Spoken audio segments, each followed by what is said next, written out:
ആത്മബന്ധുക്കൾക്ക് വിനീതമായ നമസ്കാരം. ഞാനെന്ന തോന്നൽ ഈ ശരീരം ഉണ്ടായപ്പോൾ ഉണ്ടായതാണ്. ആ തോന്നലിനെ ഇല്ലാതെയാക്കണമെങ്കിൽ ഞാൻ ആരാണെന്ന അന്വേഷണം നമ്മളിൽ ഉണ്ടാവണം. ഞാനെന്ന അന്വേഷണം തുടങ്ങി അതിൻ്റെ അന്ത്യത്തിൽ എത്തിച്ചേരുന്നത് ഞാൻ ആത്മാവാണെന്ന പരമസത്യത്തിലാണ്. അതിനാൽ ആ അഹന്ത ഇല്ലാതെ ആക്കാൻ നാം എന്ത് ചെയ്യണം? എപ്രകാരമാണ് അഹന്ത നമ്മെ പിന്തുടരുന്നത് എന്ന് ഒരു കവി വർണ്ണിക്കുന്നു. അഴിവില്ലഹന്തയ്ക്കൊരതിരില്ലാതെപ്പോഴും നിഴലെന്ന പോലങ്ങുമനുഗമിക്കും. ഈ അഹന്ത എപ്രകാരമാണ് നമ്മെ ബാധിക്കുന്നത് എന്ന് വ്യക്തമാക്കി തരികയാണ്. അഴിവില്ലഹന്തയ്ക്കൊരതിരില്ലാതെപ്പോഴും നിഴലെന്ന പോലങ്ങുമനുഗമിക്കും. ചെറുമൺതരിയിലും താഴെയാണെന്നു ഞാൻ കരുതുമ്പോഴും താനെ അഹമേയിക്കും. എപ്രകാരമാണ് അഹം, ഏതു വഴിയിലൂടെയാണ് അഹം കയറി വരുന്നത് എന്ന് നമുക്ക് പ്രത്യക്ഷത്തിൽ അറിയാൻ വളരെ വിഷമമാണ്. എന്നാൽ സൂക്ഷ്മ നിരീക്ഷണത്തിലൂടെ അത് മനസ്സിലാക്കാൻ സാധിക്കുന്നതാണ്.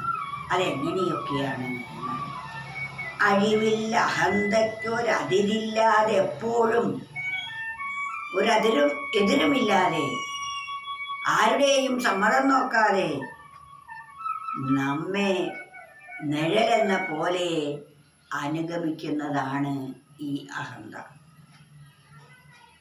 എന്നാൽ അഹന്ത മാറി എന്ന് കരുതുകയാണെങ്കിൽ അത് വളരെ ചെറുതായ രൂപത്തിലും നമ്മെ പിടിച്ചു കുലുക്കും. അതാണ് ഇവിടെ പറയുന്നത്.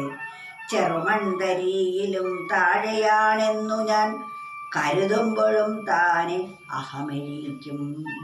ഞാൻ വലിയ ആള്, എനിക്ക് ഇന്ന കഴിവുകളുണ്ട്, ഞാൻ പാട്ടുകാരനാണ്, ഞാൻ വരയ്ക്കുന്നയാളാണ്, ഞാൻ പ്രസംഗിക്കുന്ന ആളാണ്, ഇത്യാദി എല്ലാത്തിലും ഞാൻ അഹങ്കരിക്കും. എന്നാൽ എനിക്ക് കഴിവുമില്ല എന്ന് പറയുന്നതും അഹന്തയാണ്.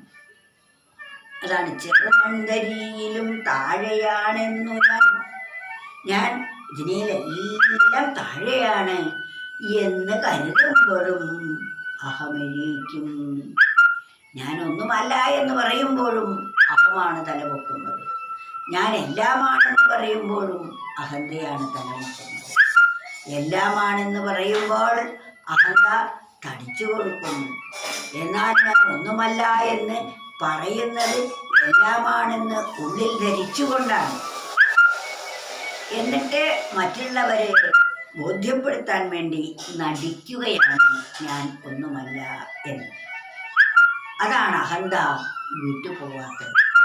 അഴിവില്ല അഹന്തയ്ക്കൊരതിരില്ലാതെ എപ്പോഴും നിഴലെന്ന പോലങ്ങും അനുഗമിക്കും. ഒരു നിഴൽ പോലെ നമ്മെ എപ്പോഴും ഈ അഹന്ത അനുഗമിച്ചു കൊണ്ടിരിക്കുന്നു. അതിനെ എത്ര ആട്ടി ഓടിച്ചാലും ലജ്ജാഹീനം വീണ്ടും നമ്മെ പിടികൂടുന്നു.